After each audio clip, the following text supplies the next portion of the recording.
y acá marco la cadena pesada. ¿Sí? Entonces, la cadena liviana, ¿se acuerdan que tiene dos dominios? Un dominio variable, que es el BL, y un dominio constante, que es el CL. El dominio variable está codificado a nivel génico, es decir, a nivel del ADN, por un exón. ¿Sí? Hay un segmento de ADN, es un exón, que tiene la secuencia que codifica para esa proteína. Y ese exón se conoce con el nombre de BJ, porque en sí mismo está formado por dos segmentos génicos que están juntos.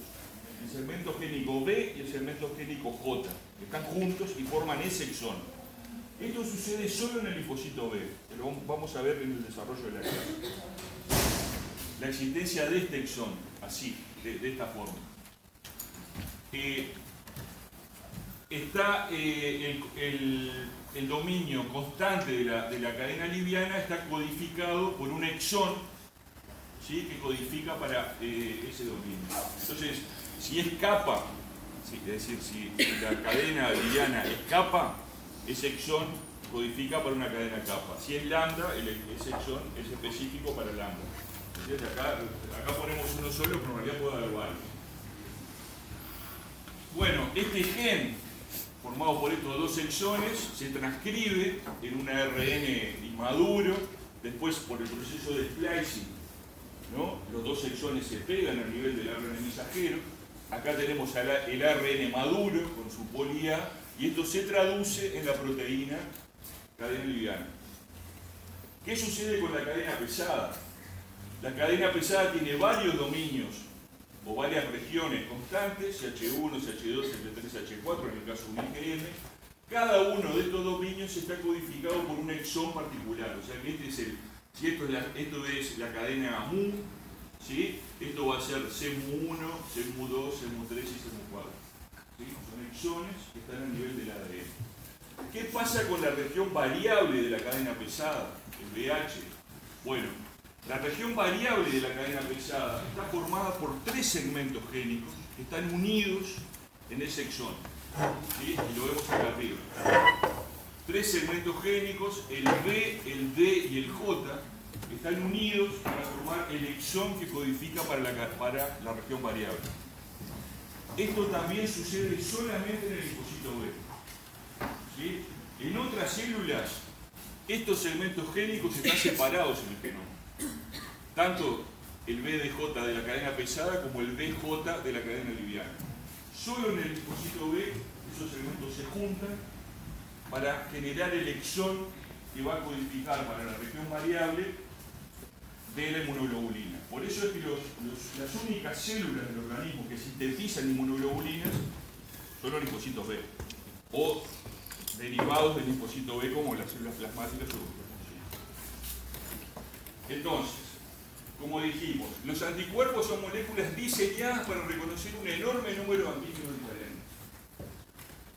Para ello, el sistema inmune necesita generar un número muy importante de anticuerpos con estructuras diferentes.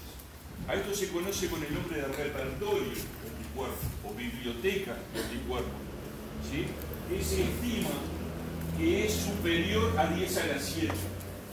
¿Sí? O sea que existen más de 10 millones de estructuras diferentes presentes a nivel del repertorio de los anticuerpos, con la capacidad de reconocer posiblemente el mismo número de antígenos diferentes. ¿Sí? Entonces, surge una pregunta: ¿cómo se almacena en el genoma la información para generar un repertorio proteico tan grande? ¿Sí? Porque una estructura, ustedes saben, está codificada. Una estructura es una proteína que tiene esa estructura.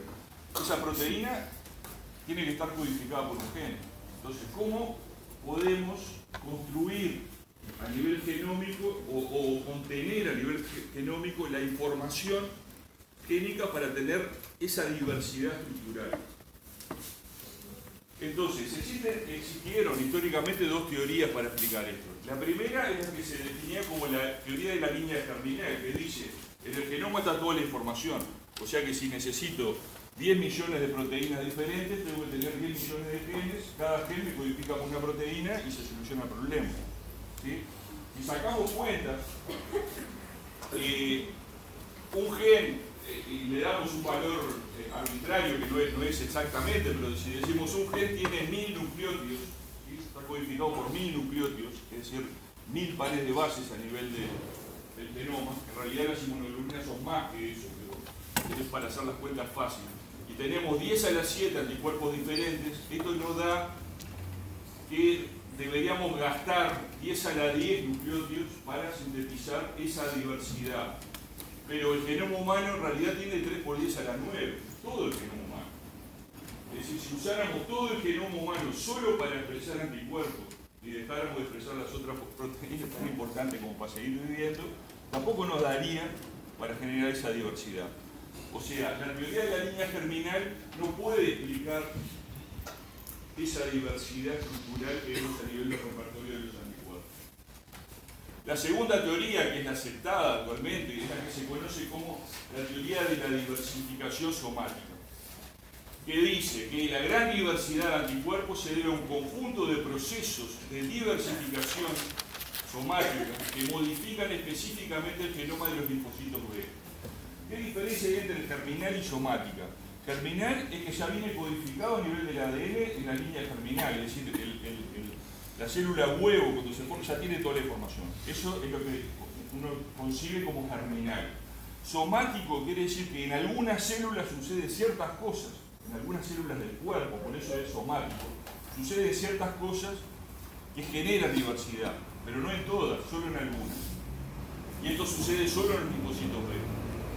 Durante el desarrollo del linfocito B se dedica un importante gasto biológico para generar este amplio repertorio de anticuerpos. Y esto va a ser el centro de la clase de hoy. Y esto, como dijimos, sucede exclusivamente en el linfocito B. Entonces, ¿cómo se organizan los genes de inmunoglobulina en el genoma humano? ¿Ya? Y ahora estamos hablando del genoma humano, no del linfocito B, sino del genoma humano en general. Entonces, ustedes saben que el genoma humano está formado por 23 pares de cromosomas, 22 somáticos y un par de cromosomas sexuales. En el cromosoma 14 humano, en la región telomérica, en una pequeña región, se encuentran los genes que codifican para la cadena pesada. En ese sector. En el cromosoma 2, en la región centromérica, se encuentran los genes que codifican para la cadena kappa, la cadena liviana kappa. Y en el cromosoma 22, también en una región cerca del centrómero, los genes que codifican para la cadena liviana lambda.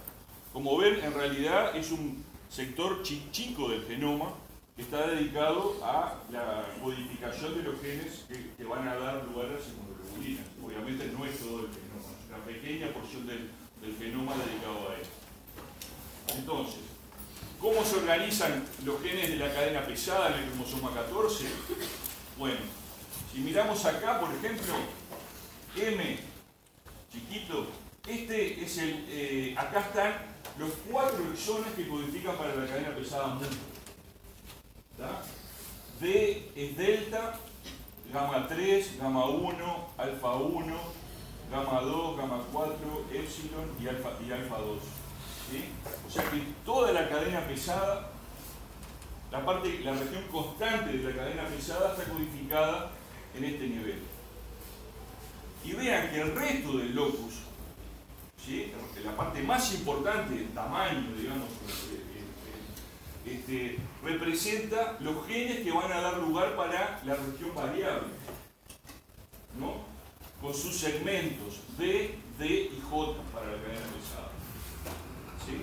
Entonces, la región variable, desde el punto de vista organizativo, es la región más importante porque es la que tiene que generar la diversidad estructural. La región constante no. La región constante, la variación es que sea gamma o que sea mu, pero ahí termina la variación. A nivel de la región variable sí tiene que haber una especificidad muy importante y una diversidad estructural muy importante. Entonces, acá en verde, cada uno de estos es un segmento génico B, cada uno de estos azules es un segmento génico D, y acá en amarillo, no, perdón, sí, acá, esto está ampliado, y acá en amarillo, chiquito, hay 5 segmentos génicos J. Lo mismo sucede con el locus que codifica para los genes de la cadena kappa. Acá tenemos el C kappa, ¿ven? el pequeño sector de ADN que codifica para elección constante es este, y el resto del locus está destinado a albergar los segmentos génicos que van a codificar para la región variable. ¿Sí? Entonces tenemos en verde los segmentos B capa y acá en amarillo los segmentos J capa. Lo mismo sucede con B lambda, es igual. Entonces, si sacamos cuentas, ¿sí? ¿Cuántos genes tenemos que codifican para la región variable? Bueno, para la cadena pesada existen 65 segmentos B variables, 27 segmentos D y 6 segmentos J. Para la cadena capa existen 40 B capa, variables capa, y 5 J capa. Y para la lambda existen 30 B lambda y 4 J lambda. Entonces, ¿cómo generamos a partir de esto la diversidad estructural? Esto que les mostré recién sucede en cualquier célula del organismo. Por ejemplo, agarro ADN del hígado y la organización del genoma está organizada así. Entonces, ¿qué pasa en el linfocito B? ¿Sí? ¿Qué sucede en el linfocito B para poder generar diversidad estructural a nivel de los anticuerpos? Entonces, este repertorio de anticuerpos se define como el número total de diferentes anticuerpos producidos por un individuo. Los mecanismos que generan diversidad pueden suceder en dos etapas diferentes. Una primera etapa que es independiente del antígeno, ¿sí? Sucede antes del encuentro con el antígeno y principalmente sucede a nivel de la médula ósea, en donde se produce la linfopoiesis B. Los mecanismos que juegan para generar la diversidad son varios. Primero, lo que se conoce como el proceso de recombinación BDJ para la cadena pesada y BJ para la cadena liviana. El segundo mecanismo es el que se conoce como generación de diversidad en la unión de esos segmentos. Y el tercer mecanismo es la asociación combinatoria de cadenas pesadas y cadenas livianas. Entonces, como dijimos, las regiones variables se construyen por un proceso de recombinación somática de segmentos génicos. Entonces acá tenemos lo que pasa con la cadena liviana. El ADN en configuración germinal, es decir, en cualquier célula del organismo, tiene el exón constante, un exón, un segmento B, un segmento J. Acá se representa solo uno, pero recuerdan que en la foto para la cadena capa, por ejemplo, había 40 B diferentes. Acá representamos solo uno, pero acuérdense que hay 40. Entonces, el proceso de recombinación elige un segmento B capa y un segmento J capa, por ejemplo, y se produce la recombinación, es decir, que esto se pega con esto, ¿sí? Y lo que está en el medio se pierde. ¿Sí? Yo tomo uno de los 40 y uno de los 5 o 6 y los pego, ¿sí? Eso sucede solo en el linfocito B, el resto se pierde. Y entonces se me genera el gen recombinado BJ y este se puede transcribir y traducir a una proteína funcional. ¿Qué sucede con la cadena pesada? La cadena pesada tiene 3 segmentos génicos que codifican para la región variable. Entonces, mediante un proceso ordenado de recombinación, primero se recombina un D con un J. Recuerden que había 27D y 6J. Se elige uno de los 27 y uno de los 6 y se produce la recombinación. Y se genera un segmento DJ. Posteriormente a que sucede esto, se recombina este con un segmento BH, o sea que se elige entre uno de los 65. ¿Sí? Acá se muestra uno, pero hay 65 en el medio. Cuando se produce esta recombinación, se genera el exón BDJ y todo lo que quedó en el medio se perdió. ¿Sí? Todo lo que quedó en el medio se perdió. Entonces, en el linfocito B, mediante el proceso de recombinación, se generan el exón que codifica para la cadena liviana y la cadena pesada. Se piensa que la recombinación se realiza en forma aleatoria. Esto no es 100% cierto, pero usualmente, digamos, se maneja, digamos, esta información. No es 100% cierto porque existen ciertos sesgos de uso de ciertos segmentos en particular, pero podemos asumir que esta selección se realiza en forma aleatoria y es irreversible. Una vez que se pegó y se perdió lo que está en el medio, ya no se puede volver atrás. ¿Sí? O sea que en ese linfocito sucedió eso y no se puede volver atrás. Tienen que pensar ahora que esto sucede en cada linfocito. Y en cada linfocito este proceso es aleatorio. O sea que en cada linfocito puede pasar una combinación diferente. ¿Sí? En uno puede ser de una forma y en otro puede ser de otra.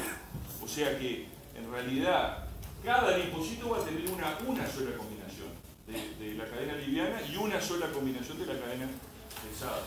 Pero como tenemos miles de millones de linfocitos y continuamente se están formando, continuamente se están generando estas combinaciones en cada una de las células. ¿Sí? Entonces, el primer mecanismo de generación de diversidad es este, la recombinación somática. Si hacemos algunos números y decimos que el proceso es aleatorio, para generar, por ejemplo, la región variable de la cadena kappa, tenemos 40 segmentos B y 5 segmentos J, tenemos 200 posibilidades diferentes, ¿no? Si esto fuera totalmente aleatorio. Para la cadena lambda tenemos 34, 120 diferentes, y para la región variable de la cadena pesada hay 65B, 27D y 6J. Si multiplicamos tenemos 10.530 posibilidades de combinar en forma diferente estos segmentos génicos. Si a su vez decimos que existe un mecanismo de recombinación aleatorio, de unión aleatoria entre la cadena pesada y la liviana, tenemos que multiplicar la cadena pesada por kappa, es decir, tenemos 2 millones de posibilidades diferentes para una inmunoglobulina que lleva kappa y 1.200.000 y pico para una que usa lambda. O sea que en total, solamente por una cuestión combinatoria, ¿sí? Podemos tener más de 3 millones de estructuras diferentes usando este pequeño número de segmentos génicos. ¿Sí? Si usando una pequeña región del genoma, podemos tener más de 3 millones de estructuras diferentes. Esto no alcanza para generar la diversidad estructural que necesita el sistema para reconocer a los antígenos. O sea que tiene que haber mecanismos extra para asegurar esa diversidad. ¿Cómo se explica el mecanismo de recombinación somática? Es decir, ¿cómo es desde el punto de vista mecanístico? Bueno, esto en los años 80 del siglo pasado, esto dio lugar al premio Nobel de un japonés que se llamaba Tonegawa, que fue el que describió este mecanismo muy ingenioso que tiene el sistema inmunológico. Cada segmento BDJ está flanqueado por secuencias señalizadoras de recombinación. Entonces, acá tenemos, por ejemplo, el B lambda y acá tenemos el J lambda. Entonces, en 3' del B lambda tenemos esta secuencia que es un heptámero, una secuencia espaciadora de 23 nucleótidos y un nonámero, es decir, 7 nucleótidos, 9 nucleótidos separados de 23.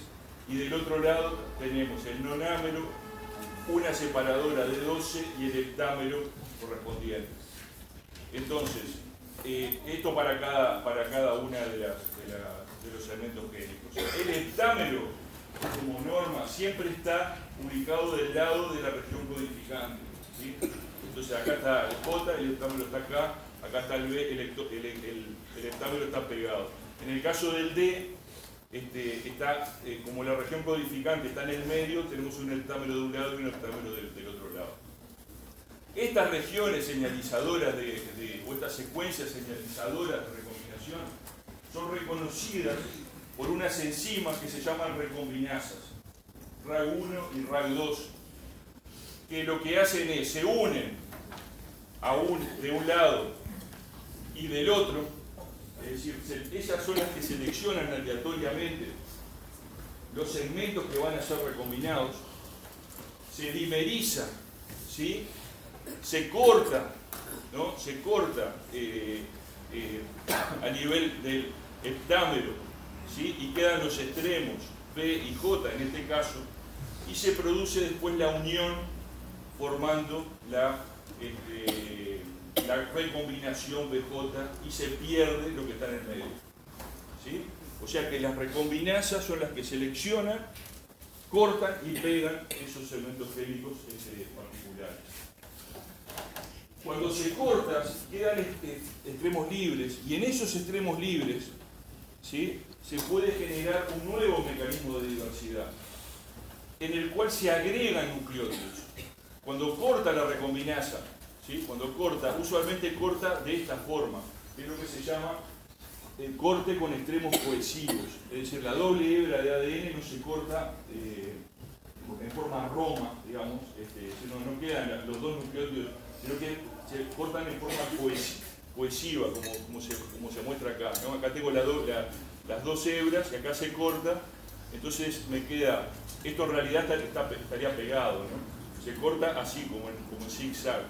Entonces esta A pega con esta T, esta G con esta C, la T con la A, etc. Existe, cuando se corta, existe una enzima que se llama TDT, que está activa en el proceso de lipopoiesis, en una etapa concreta del proceso de lipopoiesis, que lo vamos a ver, que lo que hace es agregar en forma sin un templado del otro lado, sin una matriz del otro lado, ¿sí? Encuentra un extremo 3' libre y empieza a agregar nucleótidos. Trenes de nucleótidos pueden ser entre 1 y 20, 25, 30 nucleótidos, ¿sí? Como no existe un templado del otro lado, es decir, no existe algo para copiar del otro lado, como las polimerasas usualmente que copian lo que está del otro lado, se le conoce como no templado, ¿tá? No templado, y por eso a estas adiciones se le conoce como adiciones N, ¿sí? Cuando se llena esto, que en realidad fue por un corte cohesivo, se generan otro tipo de adiciones que se conocen como adiciones P, que no la vamos a explicar, pero P viene de palindrómico, porque estas estructuras son palindrómicas en realidad, y cuando se copia aparecen secuencias palindrómicas en ese sitio. Lo importante conceptualmente es que en el sitio de corte de la recombinasa se pueden agregar nucleótidos, y ese agregado de nucleótidos es aleatorio, ¿sí? O sea que aparte de la diversidad que se genera por la recombinación, en esos sitios se genera un nuevo mecanismo de diversidad. Si nosotros analizamos a nivel de la secuencia aminoacídica de una proteína, de una cadena liviana, de una cadena pesada, por ejemplo esta es una cadena liviana, y analizamos lo que veíamos ayer, la región variable de la cadena liviana, ¿cómo ubicamos los segmentos génicos acá? ¿Cuántos segmentos génicos hay en la cadena liviana? En la región variable de la cadena liviana.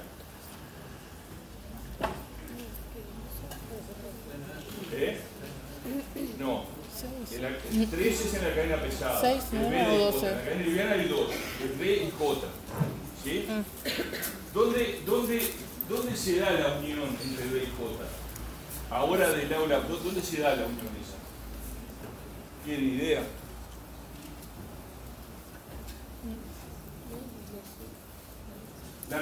El segmento génico B codifica toda esta región hasta el inicio del CR3, y a veces se mete en el CR3, en la región hipervariable 3, ¿sí?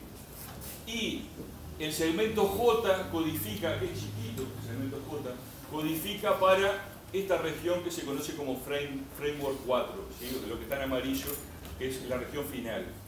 O sea, el punto de recombinación se encuentra dentro del CR3, ¿sí? Adentro del CR3, es decir, de esta región hipervariable, la región hipervariable 3. ¿Sí? Por eso la región hipervariable 3 es la más hipervariable de las tres. Existe una diversidad estructural enorme a ese nivel. ¿Qué sucede con la cadena pesada? Es aún más complejo, porque el segmento D de la cadena pesada, que no lo tengo acá en la figura, llega también hasta el CDR3. El segmento D está adentro del CDR3. Es chiquito el segmento D, está adentro del CDR3. Y el segmento J está posterior al CDR3. O sea que a nivel del CDR3, en la cadena pesada existen dos sitios de unión, el BD y el DJ. ¿Sí? Por eso también el CDR3 de la cadena pesada es una región muy importante en la interacción con el antígeno. Entonces, por un lado, hay diferencias de secuencia entre diferentes segmentos génicos. Es decir, cada uno de los segmentos, de esos 65 segmentos génicos que están en el genoma para la cadena pesada, tienen secuencias diferentes. O sea que hay una diferencia. Yo selecciono uno. Después, las regiones CDR1 y CDR2 en sí mismas son más variables, ¿sí?, que el resto de la secuencia. En tercer lugar, el CDR3 agrega la hipervariabilidad terminal generada por la unión de los segmentos, tanto en la cadena liviana como en la cadena pesada. Y estos procesos que generan variabilidad se producen en la médula ósea antes del encuentro con el antígeno. ¿Sí? O sea que el sistema genera la diversidad antes del encuentro con el antígeno. Entonces la pregunta que se les puede ocurrir es: ¿eso para qué sirve un antígeno? ¿No? Porque hay un concepto, ¿no?, que uno inmuniza y se generan anticuerpos para reconocer ese antígeno. Yo lo que les estoy diciendo ahora es que en realidad la diversidad se genera en la médula ósea antes del encuentro con el antígeno. No sé para qué sirve un antígeno. ¿Qué les parece?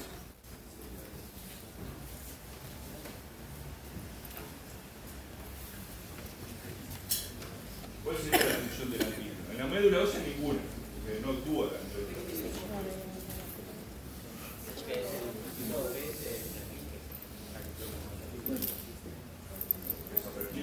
Entonces, ¿qué es lo que va a hacer el antígeno?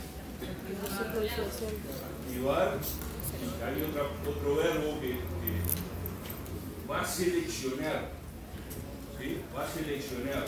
De una población muy diversa, el antígeno va a seleccionar por interacción, es decir, porque acá no hay voluntad desde el punto de vista de las moléculas, ¿no? El antígeno va a reconocer dentro de esa gran diversidad, va a reconocer por afinidad, ¿sí?, el anticuerpo que se une con alta afinidad al antígeno y va a activar esa célula, ¿sí?, y la va a hacer proliferar y la va a hacer diferenciar. Esa es la función del antígeno, ¿sí? Y eso es lo que se conoce globalmente como la teoría de la selección clonal. Si un antígeno lo que selecciona son clones de linfocitos, son poquitas células, pero que tienen esa especificidad exquisita, digamos, ¿no? Y cuando se unen, lo activan y lo hacen proliferar y diferenciar. Bueno, entonces, como dijimos, esta parte sucede en la médula ósea, se genera la diversidad de receptores antigénicos mediante el rearreglo. Existe, vamos a ver ahora, un proceso de selección positiva y negativa. Los linfocitos salen de la médula, ¿sí?, a una velocidad, digamos, de 5 millones por día y pasan a la circulación, ¿sí? Y en la circulación va a empezar la segunda fase, que se conoce como fase dependiente del antígeno. Ahí van a pasar por los órganos linfoides secundarios, periféricos, se van a diferenciar a plasmocitos, a células memoria, van a madurar la afinidad mediante dos procesos más, que son la hipermutación somática y el proceso de cambio de clase. Entonces, ¿qué es lo que sucede a nivel de la médula ósea desde el punto de vista de la linfopoiesis? Esto parte a partir de la célula madre, pluripotencial. Es muy importante la interacción con las células estromales de la médula ósea. Acá en esta microfotografía se ven células estromales alargadas con prolongaciones, y estas chiquitas son los progenitores linfoides que están asociados a la membrana de esas células estromales. Existen interacciones y diálogos moleculares a nivel de las dos células, a nivel del inicio de la linfopoiesis. Se expresan una serie de receptores que van permitiendo el desarrollo o el pasaje por diferentes etapas de diferenciación. Acá vemos la célula estromal y acá un progenitor linfoide que está en íntimo contacto con esta célula y se están pasando mensajes, digamos, a través de esos receptores de membrana. Existe un estadio pro-B, un estadio pre-B y finalmente se llega al estado de célula B inmadura, que es lo que sale de la médula ósea.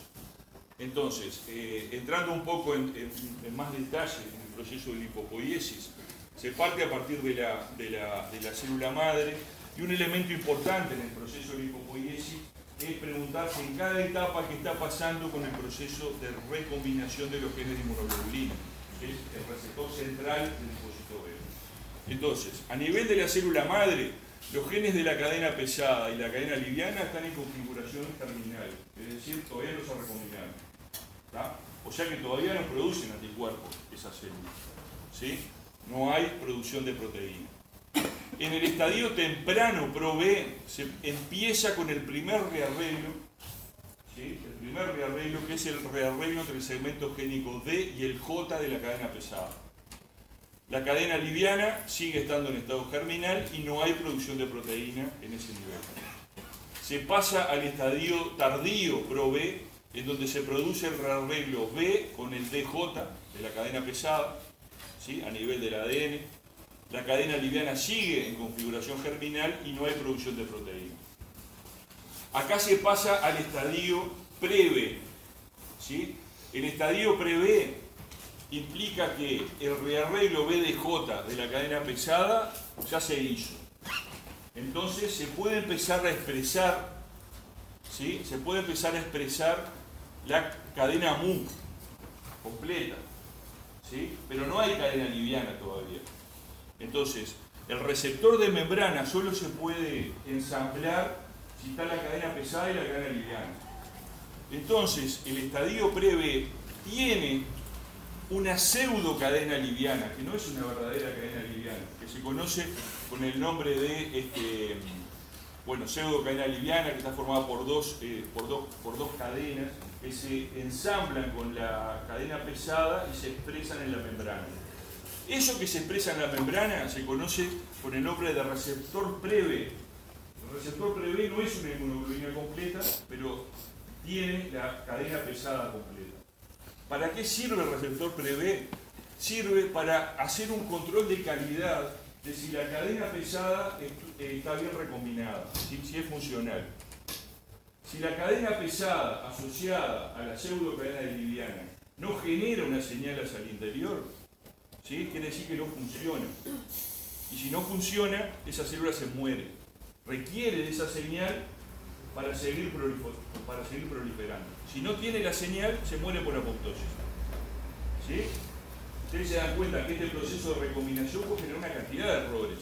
Puede generar codones stop en muchos lados, cambios del marco de lectura, digamos, o sea que al ser aleatorio yo puedo generar cuestiones que no funcionen. Y de hecho hay muchas células que mueren porque no funcionan.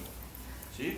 Entonces, si esta señal es positiva, se activa el pasaje a la segunda etapa, ¿sí? El estadio pre-B de células pequeñas, en donde se activa el proceso de recombinación de la cadena liviana. ¿Sí? Entonces, una vez terminada la recombinación de la cadena liviana, pasamos al estadio de célula B inmadura, en donde ya tenemos la cadena pesada y la cadena liviana rearreglada y tenemos la expresión de la proteína MU y la proteína kappa o lambda. ¿Sí? Acá se produce el segundo control de calidad, ¿sí? Y es saber si ese anticuerpo que está en la membrana funciona. ¿Sí? Si no funciona, si no genera una señal hacia el interior, las células también se mueren. ¿Sí? O sea, la célula B inmadura que sale de la médula ósea es una célula que controló la calidad de su anticuerpo de membrana. La mayoría, la gran mayoría de progenitores se mueren en la médula por apoptosis. Sale de la médula ósea la célula B madura y pasa a la periferia, ¿sí? En donde vamos a ver ahora un poco el recorrido que sigue. En particular, una de las primeras cosas pasa por el vaso, ¿sí? Y se transforma en linfocito B maduro, que todavía no vio el antígeno, ¿sí? Todavía no vio el antígeno, y en vez de expresar solamente IgM, pasa a coexpresar IgM e IgD. El segundo control de calidad es acá, ¿sí? Cuando expresa el IgM. Es decir, cuando expresa el receptor pre-B y cuando expresa el IgM, se producen los dos controles de calidad. ¿Qué? IgM y IgD. En realidad, la función del IgD no es clara todavía. ¿Qué función cumple? No es clara. Pero en realidad solo uno reconoce. En realidad es decir, que la expresión de IgM y IgD se da por un mecanismo que se llama splicing alternativo, ¿sí? Quiere decir que yo tengo el exón mu y un poquito más abajo el exón delta. Entonces se generan ARN mensajeros largos, ¿sí? Entonces que pueden elegir en el proceso de splicing si pegan el BDJ con el CMU, entonces ahí se expresa mu, y el BDJ con el C delta, y ahí expresa IgD. Lo importante de esto es que la región variable es la misma. Lo que cambia es la región constante. Entonces, el linfocito B que coexpresa IgM e IgD reconoce el mismo antígeno, tiene la misma región variable, pero cambia el exón constante. Y la verdad es que no se sabe aún cuál es la función que cumple ese exón constante, porque si ustedes vieron ayer, en realidad el IgD queda como un gran misterio, digamos. De hecho, lo van a ver en los libros. Se sabe que se expresa ahí, pero no se sabe exactamente cuál es la función. Ahí va, eso lo vamos a ver ahora.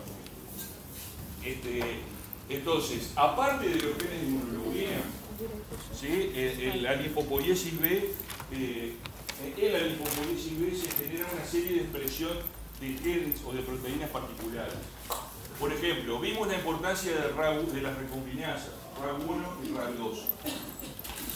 Y acá se ve la expresión, es decir, con un degradé en rojo, en función de las diferentes etapas de linfopoiesis.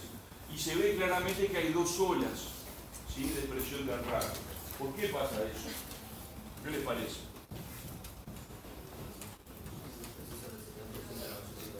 ¿Cómo? Claro, pero ¿por qué hay dos olas? Ahí va. La primera ola explica la recombinación de la cadena pesada y la segunda la de la cadena liviana. Es importante apagar el gen acá en el medio, porque ahí se produce una proliferación importante.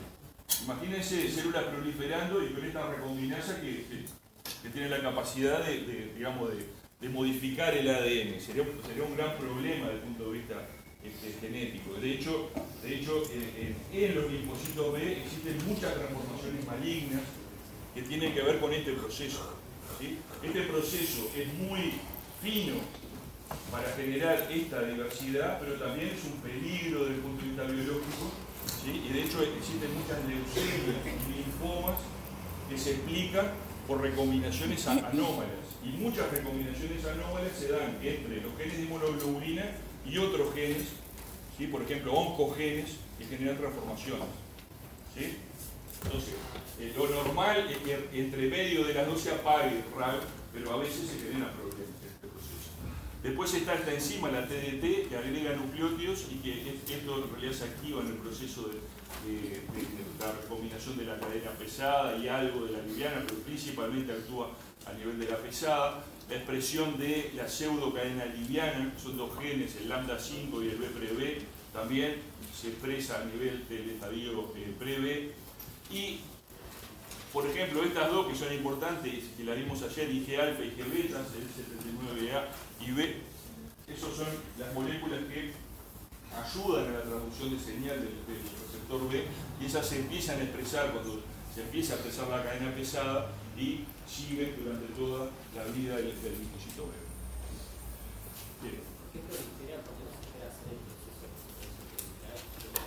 Porque en realidad una vez que vos tenés un rearreglo que es correcto, no podés quedarte con esa única célula.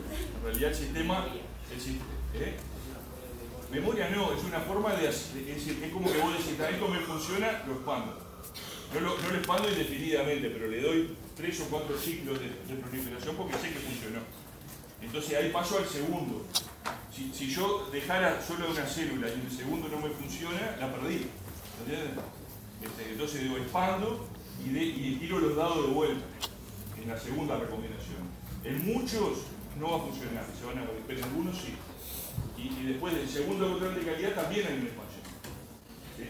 Bueno, entonces, la señalización que veíamos, esto que veíamos recién, por el producto proteico funcional, permite, aparte de elegir lo que funciona, terminar con el proceso de rearreglo. Este proceso se conoce como inclusión alélica. Cuando una célula B rearregla correctamente una cadena pesada, se inhibe el proceso de recombinación de la cadena pesada. ¿Sí? Si eso siguiera activo, yo podría seguir teniendo otras recombinaciones dentro de la misma célula y poder generar más de una cadena pesada o una cadena liviana por la misma célula. O sea, el proceso de exclusión alélica dice que una vez que un rearreglo funcionó, inhibe los rearreglos siguientes de la propia cadena. Entonces, una célula B tiene un único tipo de rearreglo para cada cadena. ¿Sí? Sí. Ahí va. De cada región variable debería ser. Tenés razón. Muy bien lo que dice la compañera. Es decir, lo que el linfocito B expresa de forma única es una región variable de la cadena pesada y una región variable de la cadena liviana.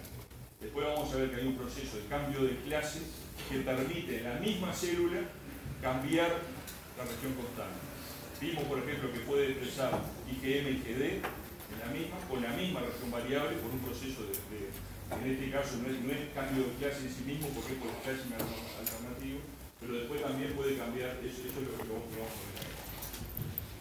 ver. Entonces, acá esto se muestra a nivel del receptor pre-B, como decíamos, existe un control de calidad y a nivel del control del receptor B maduro, completo, existe el segundo control de calidad. Acá se muestra un esquema general de lo que estuvimos viendo.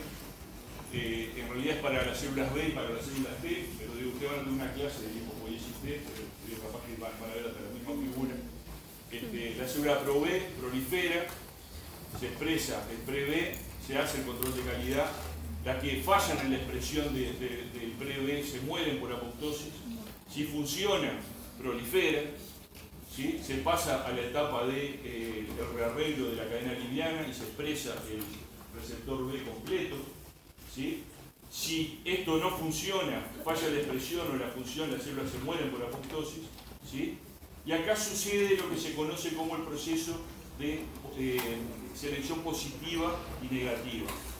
Y esto es muy importante porque en diferentes libros, digamos, ahora lo que se acepta ahora es que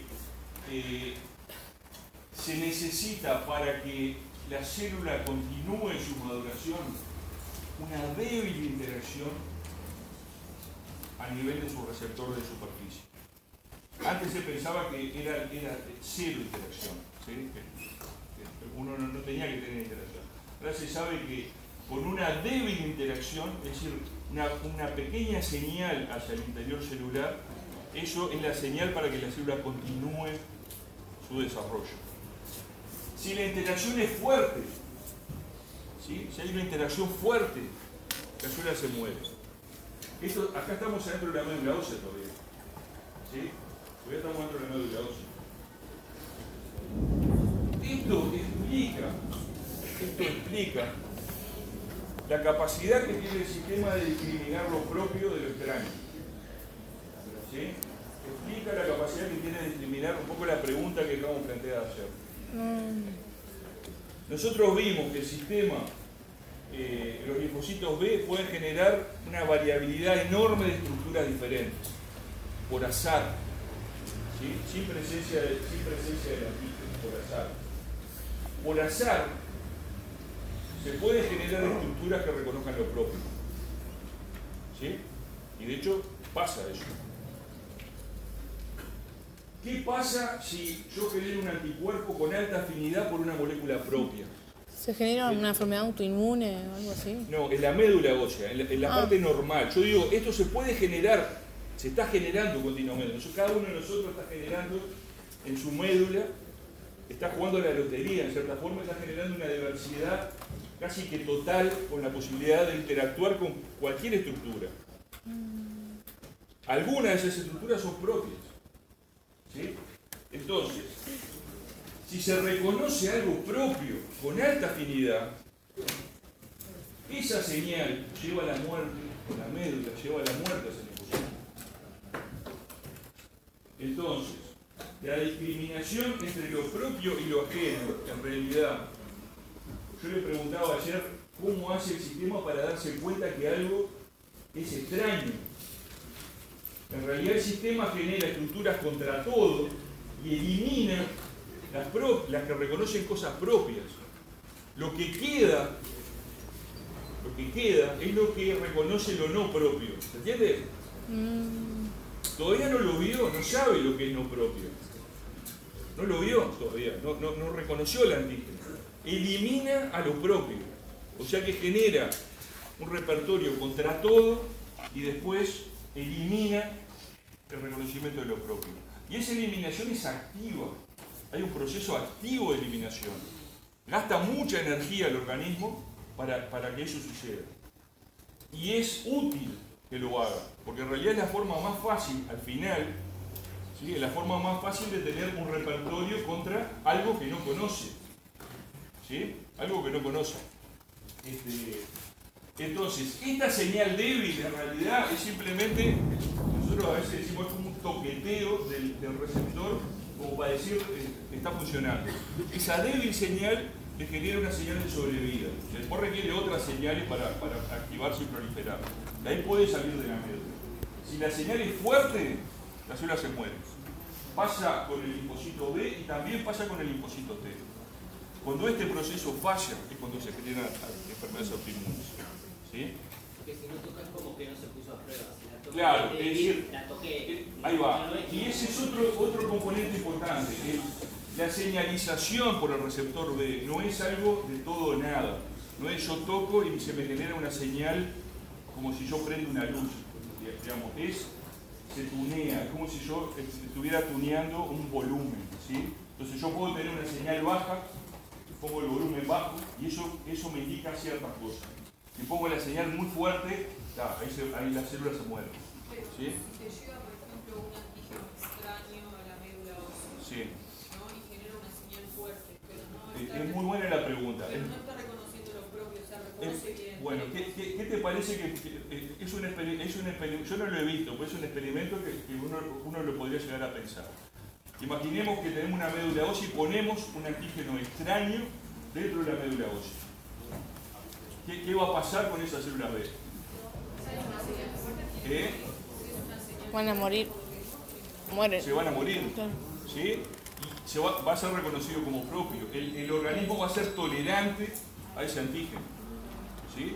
Si ese antígeno no es tóxico, digamos, no le genera ningún problema, el individuo, digamos, va a vivir, digamos, sin ningún problema. Si llega a ser un virus, por ejemplo, el individuo no va a tener capacidad de generar anticuerpos contra ese virus. Va a quedar una ventana, va a quedar como un agujero en el repertorio, ¿sí? De imposibilidad a reconocer esas estructuras. ¿Sí? Bien. Bueno. Entonces, ¿qué sucede cuando el linfocito sale de la médula ósea? ¿Sí?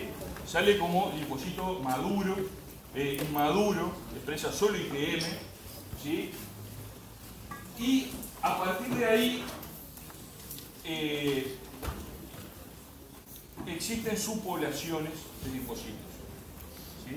y vamos a ver que en realidad hay dos subpoblaciones, de acuerdo a lo que sale de la médula ósea, y después hay una tercera subpoblación, que es una subpoblación que se genera a nivel fetal en el hígado, que la vamos a ver ahora, que no pasa por la médula ósea, sino que pasa por el hígado.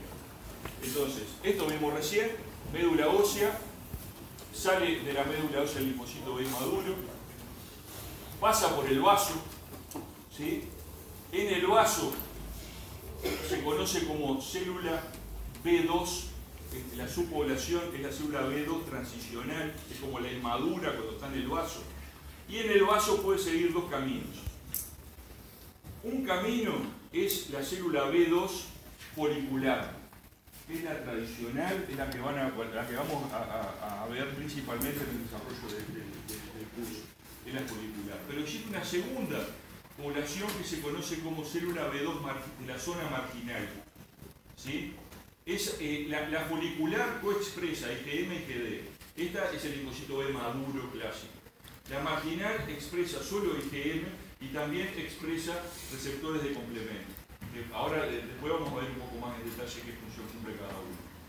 Y la segunda, o la tercera subpoblación, es la que se conoce como B1, que se genera en el hígado fetal, también pasa por estas etapas de pro-B, pre-B, maduro, y es una subpoblación que abunda en las mucosas y abunda en el peritoneo, ¿sí? Solo expresa IgM y coexpresa un marcador de membrana que se llama CD5, que también es expresado por la célula CD4. Esta población es la que produce lo que se conocen como anticuerpos naturales, que son anticuerpos de tipo IgM, de muy baja afinidad, pero que se secretan rápidamente, ¿sí? De esta célula frente a un antígeno rápidamente se transforma en plasmoblastos, ¿sí? Que tienen la capacidad, entre comillas, de pegotear de forma polirreactiva diferentes tipos de antígenos. Es como una primer barrera, ¿sí? Es como si estuviera cerca de la inmunidad innata. Es como si fueran PRR, es como si fueran receptores de reconocimiento de patrones, porque en realidad no maduran la afinidad y se expresan rápidamente para pegar rápidamente lo que aparece en una infección. Entonces, el linfocito B maduro, el folicular, que expresa IgM y IgD, sale del vaso, pasa a la circulación, entra en el ganglio linfático, sale por la vérula, ¿sí? Con el endotelio alto, atraviesa la zona T del ganglio linfático, pasa por el folículo primario, la zona B del ganglio linfático. Si no encuentra nada que lo active, es decir, si no está presente un antígeno a ese nivel que lo active, sigue la circulación, ¿sí? Sale por la linfa y se va a la circulación linfática, ¿sí? Después vuelve a la circulación sanguínea y pasa en ese proceso de recirculación. Hasta que en algún momento pasa de vuelta, ¿no? Va recirculando, en algún momento se encuentra con un ganglio linfático en donde hay antígenos que reconocen su receptor B. O al revés, el receptor B reconoce el antígeno en ese nivel. Entonces, ahí en la zona T, el linfocito B, ustedes saben que es una buena célula presentadora de antígenos en sí misma.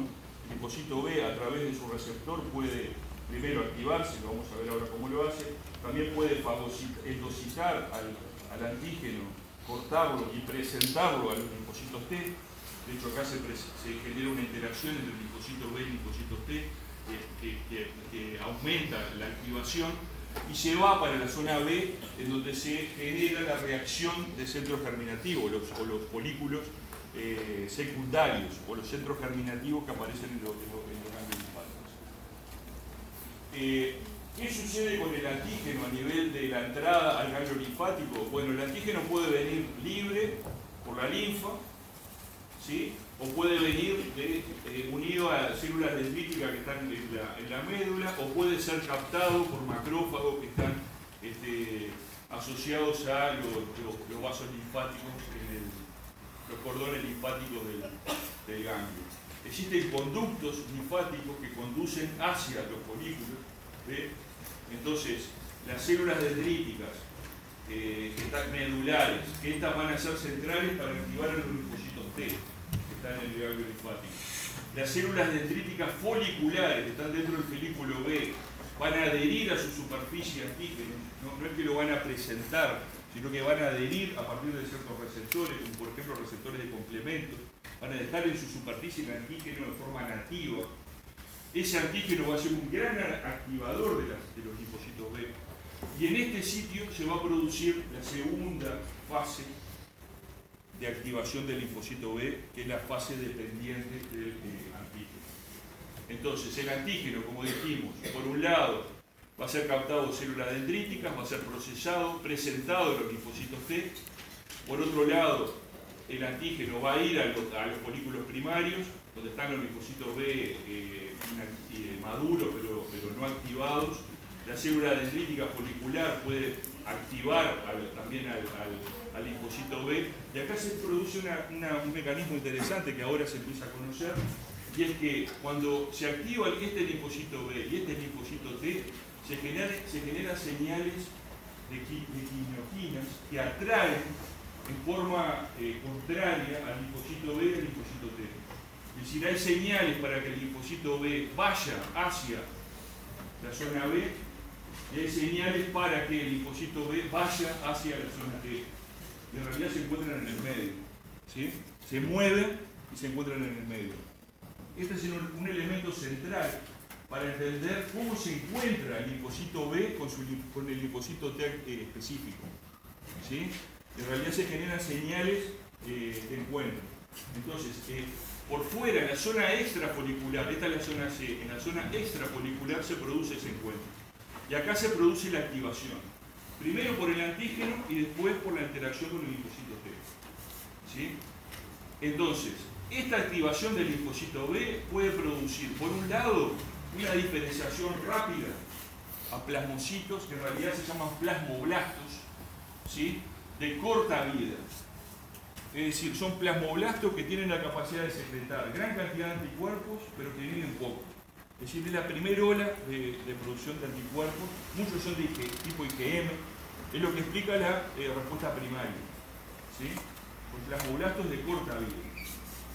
Pero también las células B activadas vuelven a la zona B del ganglio linfático y generan lo que se conoce como la reacción del centro germinativo, la formación del folículo secundario. El folículo, los centros germinales en los órganos linfoides, ustedes esto lo vieron en histología, este es el manto, que en realidad son células más bien del tipo B2, de zona marginal, no son los foliculares. El manto no está formado por foliculares. El centro germinativo, propiamente dicho, es la parte de adentro, que tiene dos zonas, una zona oscura y una zona clara, ¿sí? En la zona oscura, acá se está marcado con anti-Ki67, que es un marcador de proliferación celular. Es decir, es un marcador que dice que si me da positivo, la célula está proliferando, ¿sí? Entonces ven que en la zona oscura se produce una alta proliferación y en la zona clara no, ¿sí? La proliferación está en la zona oscura. Y después con verde marcan, con un anti-CD23, marcan las células dendríticas foliculares que, como ven, mayoritariamente están en la zona clara. Entonces, vamos a hacer un paréntesis ahora para decir que en todo esto nosotros estamos hablando de que el linfocito B se tiene que activar, ¿sí? El linfocito B se activa, por un lado, reconociendo el antígeno. Y la activación por el antígeno se da a través del receptor B. El receptor B no puede traducir las señales al interior porque no tiene una cola citoplásmica, pero se asocia a IgA, IG alfa, IG beta, que sí tiene esa capacidad.